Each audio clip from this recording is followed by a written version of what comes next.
आज त्याला परत केलंय. आज त्याला जेव्हा कळालं आपण इथे येतोय तेव्हा त्यांनी सगळ्या स्टाफला काढून लॉक लावून तो निघून गेलाय.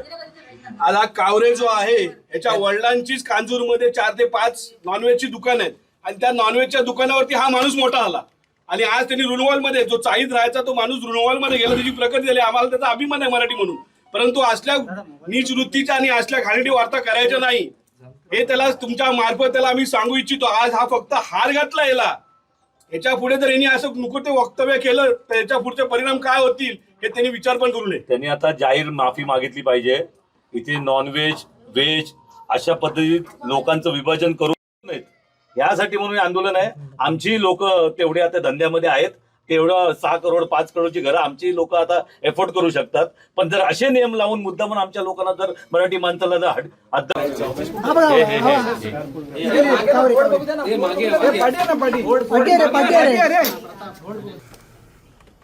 महाराष्ट्र नवनिर्माण सेनेचा मराठी हृदय सम्राट सन्माननीय राजसाहेब ठाकरेंचा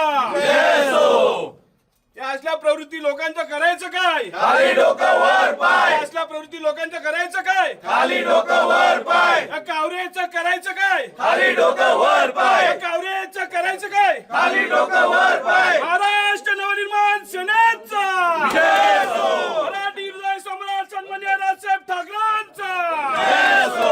भावेश कावरे याचा जो व्हिडिओ व्हायरल झाला, तुम्ही येऊन त्याच्या कार्यालयाला इथे चिकनचे पाय लावून गेलेला आहात, त्याचा हार घातलाय त्याला, काय तुमची नेमकी मागणी आहे? काय सांगाल? मनसेने गुन्हा देखील दाखल करण्याची मागणी केली आहे. खरं तर काल भावेशने एक व्हिडिओ पोस्ट केला होता. त्याच्यामध्ये ती बिल्डिंग ही अंडर कन्स्ट्रक्शन असणारी बिल्डिंग आहे.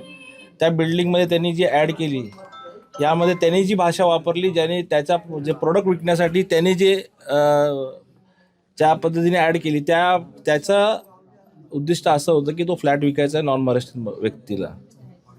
आणि महाराष्ट्रात राहून मराठी माणसाने नॉनव्हेज न खाणाऱ्या माणसाने तो फ्लॅट घ्यावा अशी त्यांनी विनंती केली होती. पण हा महाराष्ट्राचा त्यांनी काल केलेला अपमान आहे, मराठी भाषेच्या लोकांचा केलेला त्यांनी अपमान आहे. आणि ह्याचा निषेध म्हणून महाराष्ट्र नवनिर्माण सेना आज त्याच्या ऑफिसवर आलेली. मला वाटतं त्यांनी आज सकाळी प्रेस पण केली. त्यात त्यांनी काहीतरी चुकीची माहिती दिली की तो फ्लॅट वारकरी समाजाचा आहे. अंडर कन्स्ट्रक्शन असणाऱ्या बिल्डिंगमधला फ्लॅट वारकरी समाजाच्या व्यक्तीचा कसा काय असू शकतो? कारण मी स्वतः विकासक आहे, मलाही माहिती आहे काय नियम आणि कायदे आहेत ते.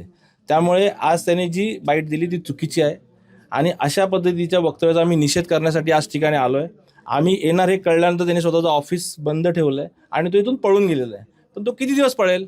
आमची त्याला एवढीच विनंती आहे, तो मराठी मुलगा आहे, भावेशला मीही चांगला ओळखतो, त्याने या महाराष्ट्राची माफी मागावी, मराठी माणसाची माफी मागावी आणि परत असं कुठचा प्रकार होणार नाही अशी दक्षता घ्यावी.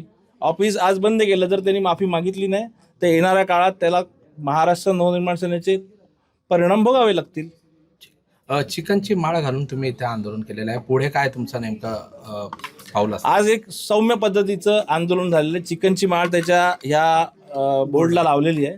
जर त्यांनी माफी मागितली नाही तर त्याचं उग्र रूप हे तुम्हाला दिसेल भविष्यात.